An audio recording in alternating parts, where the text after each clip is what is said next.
Coba deh kita tarik nafas sekarang.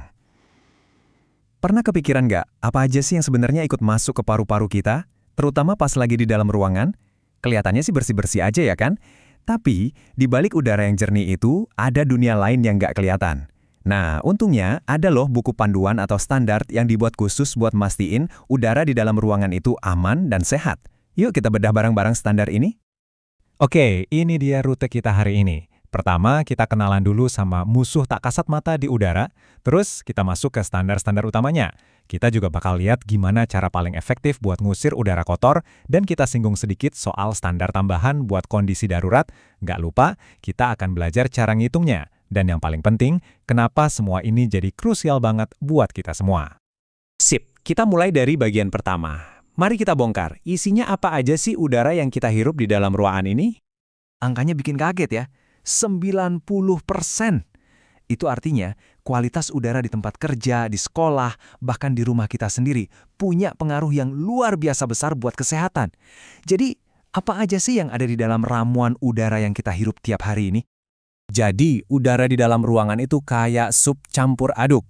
Ada virus, ada debu super halus atau PM2.5 yang bisa nyusup dari luar, terus ada juga CO2 dari napas kita sendiri, yang kalau numpuk bisa bikin kepala pusing dan susah fokus. Belum lagi senyawa organik volatil atau VOC yang bisa keluar dari cat tembok atau furnitur baru. Nah, tiap polutan ini butuh penanganan yang beda-beda. Virus bisa dilawan dengan ventilasi dan filter, PM2.5 butuh filter yang canggih, VOC harus dibilas keluar pakai udara segar. Makanya kita butuh standar yang lengkap. Oke, masalahnya udah jelas. Sekarang solusinya gimana? Nah, disinilah ASHRAE berperan. Anggap aja mereka ini semacam badan standarisasi yang bikin buku aturan buat kualitas udara. Nah, ini dia dua kitab utamanya, Standar 62.1 dan 62.2. Keduanya ini penting banget, tapi filosofinya beda. Gini, 62.1 itu buat gedung-gedung komersial kayak kantor atau mall. Hitungannya lebih rumit. Kenapa? Karena dia harus ngitung dua hal. Kebutuhan udara buat luas ruangannya, ditambah kebutuhan udara buat setiap orang di dalamnya. Masuk akal kan? Di kantor kan bukan cuma ada manusia, tapi ada juga printer, furniture, karpet yang semuanya bisa ngeluarin polutan. Nah, kalau 62.2 ini buat rumah kita, apartemen atau asrama. Ini lebih simpel. Hitungannya biasanya cuma lihat luas rumah dan jumlah kamar tidur. Jadi aturannya itu benar-benar disesuaikan sama gimana gedung itu dipakai.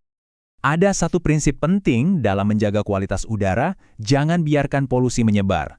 Cara terbaik adalah dengan menangkap dan membuangnya langsung dari sumbernya. Jadi ini bukan cuma soal masukin udara segar, tapi juga aktif ngusir yang kotor. Ini contoh konkretnya dari standar 62.1. Coba perhatiin ada satuan CFM. Apaan tuh CFM? Gampangnya itu singkatan dari cubic feet per minute. Ini adalah cara kita ngukur seberapa banyak volume udara yang dipindahin setiap menit. Anggap aja kayak debit air di kran, tapi ini buat udara. Terus lihat juga kolom kelas udara. Ada angka 2, 3, ini tuh semacam level kekotoran udara. Makin tinggi angkanya, makin dianggap terkontaminasi udaranya. Dan yang paling penting, udara ini nggak boleh disirkulasiin lagi ke ruangan lain. Harus langsung dibuang keluar. Makanya, tempat kayak toilet atau ruang sampah wajib punya exhaust fan yang kuat untuk buang udara langsung keluar. Jelas ya logikanya? Oke, selain dua standar dasar tadi, zaman sekarang kan ada tantangan baru, kayak pandemi misalnya. Nah, ini mendorong lahirnya standar pelengkap. Kita intip sedikit ya. Standar 241, yang fungsinya kayak lapisan pertahanan ekstra. Konsep kuncinya itu IRMM. Bayangin aja ini kayak tombol mode siaga di sebuah gedung.